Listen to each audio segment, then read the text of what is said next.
किसान साथियों नमस्कार। आप सभी का आपके अपने YouTube चैनल हमारे किसान में स्वागत है। तो भाइयों, आज बात करेंगे कि पौधा जब हम लगाते हैं तो हमें किन किन चीज़ों का ध्यान रखना चाहिए। सबसे पहले मैं आपको बताऊं साथियों कि अभी मार्च का महीना शुरू होने वाला है। जिस भाई ने किसी भी चीज़ का पौधा लगाना है, पौधों को लगाने के लिए, पौधों की ग्रोथ के लिए बहुत अच्छा टाइम है। ये बरसात से भी अच्छा सीज़न ये होता है साथियों। अगर आप पौधे इन दिनों के अंदर लगाते हैं, पौधों के अंदर पतझड़ ख़त्म होकर नए फुटान चालू होते हैं, उनके अंदर फ्लावरिंग भी सभी पौधों के अंदर आती है साथियों।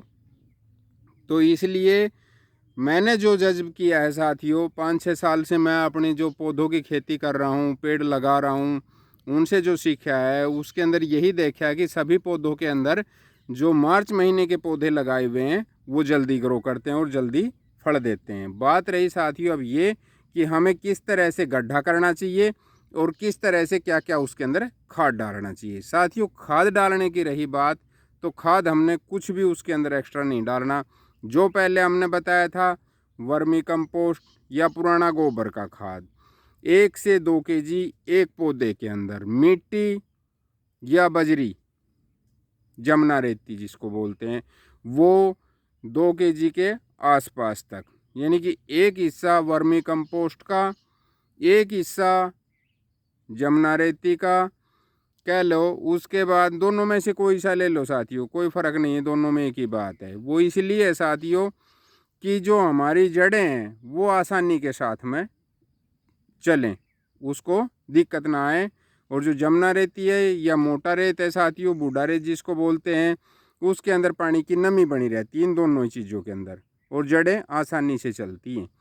तो ये कारण है साथियों इसका। और जो 1-2 हिस्से बचे, वो 2 हिस्से लेने हैं जो हमने, जैसे ये गड्ढा किया साथियों, इससे जो निकली हुई मिट्टी है, जैसे ऊपर साथियों मैंने ये मोटा रेत डाला हुआ है, इसका ले लिया, इसके साथ में साथियों इसके अंदर से निकला हुआ ये रेता मिला दिया और ये पुरानी गोबर की खाद ले ली साथियों। इस तरह से अपने गड्ढे के अंदर इसको डाल लो साथियों। एक और चीज़ मैं आपको ध्यान देने वाली बताऊं, मेरे यहाँ पे चिकनी मिट्टी है साथियों।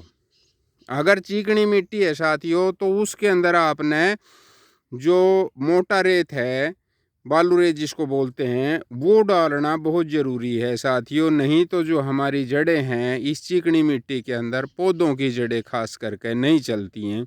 आपने ये बहुत ज़्यादा ज़रूरी है साथियों, ध्यान देना।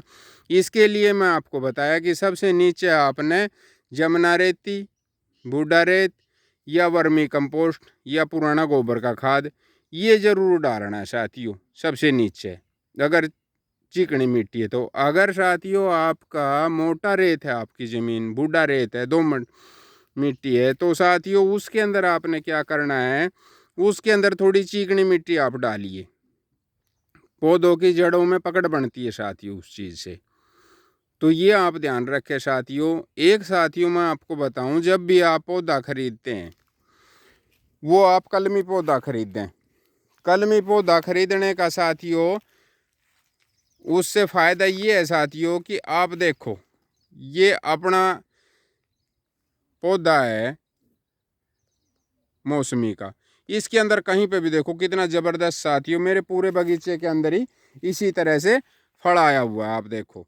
तो इन चीज़ों से ये फ़ायदा है साथियों, अगर हम कलमी पौधा लेते हैं तो जल्दी तैयार हो जाता है, जल्दी हमें फल देने लग जाता है। एक साथियों हमें ये भी देख कर लेना चाहिए कि कौन सी वैरायटी रोगरोधी है, हमें वही वैरायटी लगानी चाहिए जो हमारी वैरायटी रोगरोधी हो। इसी के साथ में साथियों हमें इसी तरह से अपने पौधों का चयन करना चाहिए। तो ये साथियों हमने भर दिया है इसके अंदर वर्मी कंपोस्ट और अपना बालू रेत, और जो इसके अंदर से गड्ढे के अंदर से निकला था वो रेत हमने डाल दिया है साथियों। कलमी पौधे की पहचान है कि इसके ये इसकी कलम है और ये यहाँ से फुटान करके आगे बढ़ा है। तो साथियों हमने जो पौधा लगाते हैं वो कम से कम में ध्यान रखना चाहिए साथियों कि 3 फुट के आसपास का तो जो फ्रूटिंग वाला पौधा है वो लेना चाहिए। इससे फ़ायदा ये है साथियों कि हमारा पौधा मरता नहीं है, जल्दी ग्रोथ करता है। इस चीज़ का हमें कंपलसरी ध्यान रखना चाहिए साथियों। ये था तो सबसे पहले मैंने आपको बताया इस तरह से हम चारों तरफ से दबा देंगे, इसकी हवा खारिज हो जाएगी साथियों। आप देखो इसके अंदर, उसके बाद में बाल्टी के अंदर, जैसे मैं आज 10 पेड़ लगा रहा हूँ साथियों, तो 10 पेड़ों के अंदर लगभग 1 से 2 ग्राम के आसपास हम फंगीसाइड, कोई भी फंगीसाइड साथियों, वो आप लें और गिलास के अंदर पानी में मिला कर एक गिलास डाल दें इनके अंदर, 1 से 2 ग्राम। तो इससे साथियों फंगस नहीं आएगा। पौधा साथियों कम से कम मैंने आपको बताया कि 3 फीट के आसपास आप फ्रूटिंग का पौधा ज़रूर लें। ये जल्दी ग्रो करते साथियों और पौधा मरता नहीं है। और साथियों डीएपी या सिंगल सुपर अगर आप डालना चाहते हैं, आपके पास में वर्मी कंपोस्ट नहीं है, तो साथियों आप 50 से 100 ग्राम पर पौधा डाल सकते हैं। जैसे ही गर्मियां ज़्यादा आएंगी साथियों, ये उस टाइम पर हमें पौधों के अंदर नहीं डालना चाहिए। मैं साथियों अपने पौधों के अंदर ये चीज़ें नहीं डालता हूँ। मैं वर्मी कंपोस्ट डालता हूँ, डीकम्पोजर डालता हूँ, नीम की खड़ी डालता हूँ साथियों, और सरसों की खड़ी से बना के खाद डालता हूँ, और जीवामृत डालता हूँ साथियों। मैं इन चीज़ों का प्रयोग करता हूँ अपनी खेती के अंदर। पर साथियों आपको दिखा दूं कि ऐसा नहीं है कि इसके अंदर फिर फ्लावरिंग नहीं आता है। ये देखो साथियों, कहीं पे भी आप साथियों किसी भी पौधों के अंदर देखो, आप मेरे के अंदर इसी तरह से फूल फल आया हुआ है। तो किसान भाइयों, आप सभी भाइयों का बहुत बहुत धन्यवाद तहे दिल से। वीडियो ज़्यादा लंबी हो जाएगी, मैं नहीं चाहता कि बहुत लंबी वीडियो बने। जो काम की बातें थी, जो बहुत बातें थी, वो लगभग क्लोज हो चुकी है। अगर और कोई बातें छूटी होंगी तो मैं आपको अगली वीडियो में ज़रूर बताऊंगा। अगली वीडियो है साथियों पौधे में कटिंग की। कटिंग साथियों मैं कर चुका हूँ, जिनको आप लोगों को दिखाना है।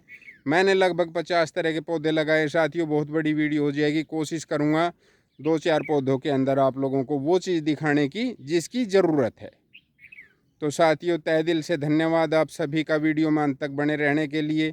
ये जो वीडियो थी इसका बहुत दिनों से इंतज़ार था मुझे कि बनानी है ये वीडियो आप सभी भाइयों के लिए। तो मैं भी यही चाहता हूँ साथियों, जैसे कि अपने खेत में अपने पौधों के अंदर ये खूब सारे फल आए हुए हैं, ऐसे ही आप सभी के भी खेतों के अंदर फल आए। तो आप सभी का तहे दिल से धन्यवाद। राम राम साथियों।